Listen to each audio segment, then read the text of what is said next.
Student লাইফে আমাদের প্রত্যেককেই পড়া মুখস্থ করতে হয় এবং পড়া মনে রাখতে হয়।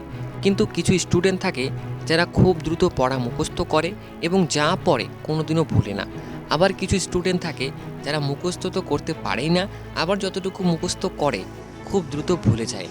তাই তোমারও যদি এরকম প্রবলেম হয়ে থাকে তাহলে আজকের এই ভিডিওটা তোমার জন্য বেস্ট ভিডিও হতে চলেছে। কারণ কি আজকের এই ভিডিওতে আমি তোমাদের যে টিপসগুলো বলবো, এই টিপসগুলো মেনটেন করে চললেই কিন্তু তোমার পড়া খুব দ্রুত মুখস্থ হবে এবং তুমি যা মুখস্থ করবে সেটা আর কোনোদিনও ভুলবে না।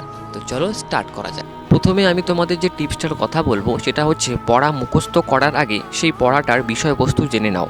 এক্সাম্পল, মনে করো তুমি ডাইরেক্টলিভাবে যদি কোনো একটা পড়া মুখস্থ করতে যাও সেটা কিন্তু তোমার অত সহজে মুখস্থ হবে না, কিন্তু তুমি তার আগে যদি সেই পড়াটা সম্পর্কে বিষয়বস্তু জেনে রাখতে পারো তাহলে কিন্তু তুমি সেই পড়াটা খুব দ্রুত মুখস্থ করতে পারবে। আরও ভালোভাবে বলি, মনে করো কোনো একটা প্রশ্নের উত্তর তুমি মুখস্থ করতে যাচ্ছ ডাইরেক্টলি, তাহলে কিন্তু তোমার মুখস্থ হবে না, কারণ কি তুমি সেই প্রশ্নটার উত্তর সম্পর্কে কোনো কিছু জানো না, তোমার বেসিক ক্লিয়ার নেই।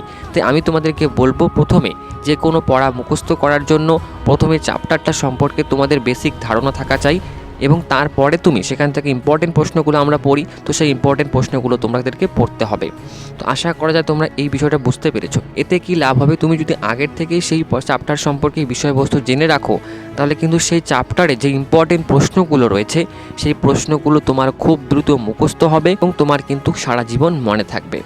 সেকেন্ড যে টিপসটার কথা বলবো সেটা হচ্ছে, বইয়ের মধ্যে যেভাবে উত্তর লেখা থাকবে সেভাবে যে তোমাকে পরীক্ষার হলে লিখতে হবে এরকমটা কিন্তু নয়। তুমি তোমার মতো করে তোমার ভাষায় কিন্তু তুমি সেই প্রশ্নের উত্তরটা লিখতে পারো। তাই আমি তোমাদেরকে বলবো প্রথমে চ্যাপ্টারের বিষয়বস্তু খুব ভালোভাবে জেনে নাও এবং তারপরে তুমি তোমার মতো করে তোমার ভাষায় তুমি সুন্দরভাবে কিন্তু সেই প্রশ্নের উত্তরটাকে সাজাতে পারো। এতে কি হবে, তোমার সেই প্রশ্নের উত্তরটা তুমি নিজের হাতে বানাচ্ছ, এতে কিন্তু তোমাকে আর বেশি মুখস্থও করতে হবে না এবং তোমার মনে না থাকার বিষয়টা কিন্তু আসবে না।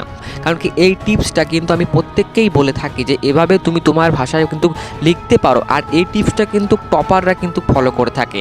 তবে কিন্তু তোমাদেরকে সঠিক বিষয়টা লিখতে হবে, ভুল লিখলে তো আর হবে না। থার্ড নাম্বার যে টিপসটার কথা বলবো সেটা হচ্ছে পড়া মনে রাখতে হলে তোমাদেরকে একটা টিপস মেনটেন করতে হবে, সেটা হচ্ছে রিভিশন।